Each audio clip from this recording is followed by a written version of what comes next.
গ্রহাণু মহাকাশে অবস্থিত এমনই এক রহস্যময় বস্তু যা যে কোনো সময় যে কোনো গ্রহের জন্য এক আতঙ্কের নাম। গ্রহাণু বা অ্যাস্ট্রয়েড হল পাথর দ্বারা গঠিত বস্তু যা তার তারাকে কেন্দ্র করে আবর্তন করে। আমাদের সৌরজগতে অসংখ্য গ্রহাণু রয়েছে, যেগুলোর বেশিরভাগই মাঝারি ও ক্ষুদ্রাকৃতির।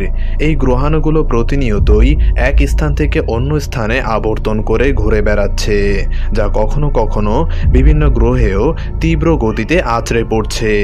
আমাদের বাসযোগ্য একমাত্র গ্রহ পৃথিবীর চারপাশেও প্রতিনিয়ত ঘুরে বেড়াচ্ছে নানান আকৃতির গ্রহাণু, যা পৃথিবীর জন্য এক হুমকি স্বরূপ।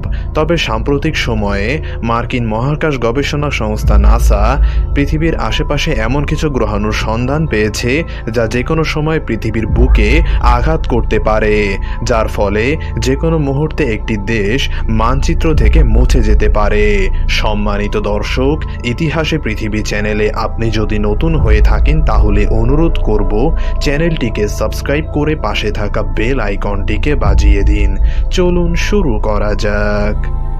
একটি গ্রহাণু যখন কোনো গ্রহে আছড়ে পড়ে তখন এটি পারমাণবিক বোমার চেয়েও কয়েক গুণ বেশি ধ্বংসযজ্ঞ চালাতে সক্ষম।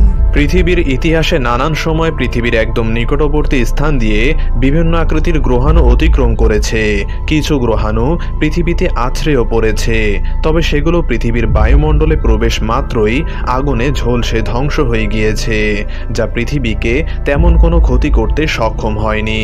তবে বিজ্ঞানীরা আশঙ্কা করছে 2030-এর মধ্যে একটি বিশালাকার গ্রহাণু পৃথিবীকে আঘাত করতে পারে, যার ফলে যে কোনো দেশ অথবা রাষ্ট্র মুহূর্তেই ধূলিসাৎ হয়ে যেতে পারে এবং গ্রহাণুটি খুব দ্রুতই পৃথিবীর দিকে অগ্রসর হচ্ছে। তবে নাসা জানিয়েছে তারা প্রতিনিয়তই গ্রহাণুটির উপর নজর রেখেছে।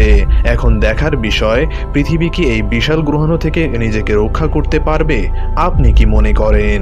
সম্মানিত দর্শক, ভিডিওটি যদি আপনার কাছে ভালো লাগে তাহলে অনুরোধ করব একটি লাইক দিয়ে এবং চ্যানেলটিকে সাবস্ক্রাইব করে আমাদের পাশে থাকুন।